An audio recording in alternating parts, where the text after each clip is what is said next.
of Antonina? I started with the novel because that's based on Antonina's journals, and that was so insightful to me to hear from her own words the experiences she had.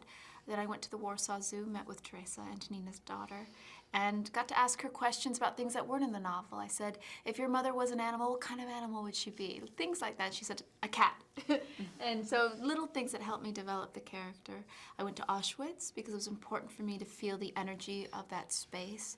I worked with people who dedicate their lives to working with animals, and because I wanted... And you learned to play the piano. I learned to, oh my gosh, I learned to play the piano. All of that wasn't enough. And then I worked with Joan Washington, who's an incredible accent coach, who helped me find the voice of Antonina.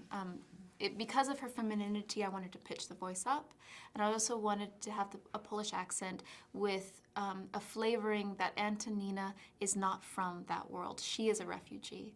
She was born in St. Petersburg and raised there, and she herself has found her sanctuary in Warsaw, and now she's creating one for everyone else. Beautiful.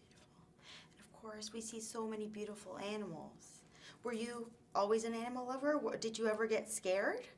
I wasn't scared because I think an animal will only hurt you if you threaten it.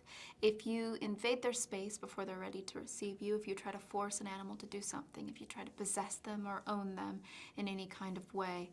And I knew that if I just created an environment, and thank goodness there was Niki there who created it for me, but if I got to know the animals and they knew that I was never going to demand something of them and they could feel safe with me, that I wasn't going to get hurt, that they weren't going to get hurt, that it could be a very loving spiritual experience. Is that what the secret is of acting with or directing real live animals?